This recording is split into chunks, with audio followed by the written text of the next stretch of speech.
press the bell icon on the YouTube app and never miss another update. नमस्कार साथियों, मैं doctor Richa Varshney संभव nature cure hospital से। साथियों, कुछ पेशेंट्स का मेल आया, उन्होंने लिखा कि मैम हमें सांस लेने में तकलीफ है। तो कुछ लोगों ने शिकायत की कि मैम हमें सांस छोड़ने में तकलीफ है। तो साथियों, ये अलग अलग बीमारी है। बीमारी के इसका जो पॉइंट है वो अलग अलग है, रूट कॉज इसका अलग है। सांस लेने में जब कभी तकलीफ होती है तो इसका दूसरा पॉइंट है, और सांस छोड़ने में जब कोई तकलीफ होती है तो इसका पॉइंट दूसरा है। तो आइए देखते हैं इन पॉइंट्स के बारे में। ये पॉइंट हमारे हाथ में है, आएंगे ये इनसाइड यानी आगे की तरफ, इंडेक्स फिंगर। और साथियों, जो ये वाला पॉइंट है एकदम टॉप ऑफ द जो अपर पोर है इंडेक्स फिंगर का टुवार्ड्स स्मॉल फिंगर ये आ रहा है। इस पॉइंट का नाम है H9। ये देखिए बाइलेटरल है, यानी कि दोनों ही उंगलियों में है ये point. H9 towards small finger ये पॉइंट है।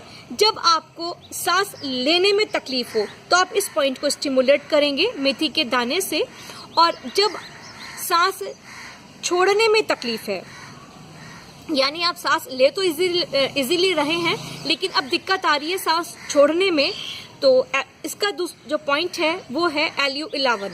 ये भी इंडेक्स फिंगर में है, टुवार्ड्स थंब है ये पॉइंट, अपर पोर, इंडेक्स फिंगर का अपर पोर, और देखिए टुवार्ड्स थंब ये पॉइंट आ रहा है।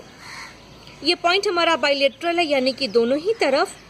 इस पॉइंट का नाम है LU11। अब देखिए ये है LU11 जो टुवार्ड्स थंब आ रहा है, और ये है H9 जो स्मॉल फिंगर की तरफ आ रहा है। दोनों पॉइंट्स इंडेक्स फिंगर में ही हैं, लेकिन आप अपनी ज़रूरत के हिसाब से इसको यूज़ कर लीजिएगा कि यदि आपको तकलीफ है सांस लेने में तो आप लेंगे H9 को, और यदि आपको तकलीफ है सांस को छोड़ने में तब आप यूज़ करेंगे LU11।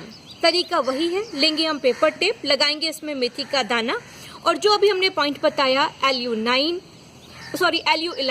या H9, तो अकॉर्डिंगली आप इसको यूज़ कर लेंगे।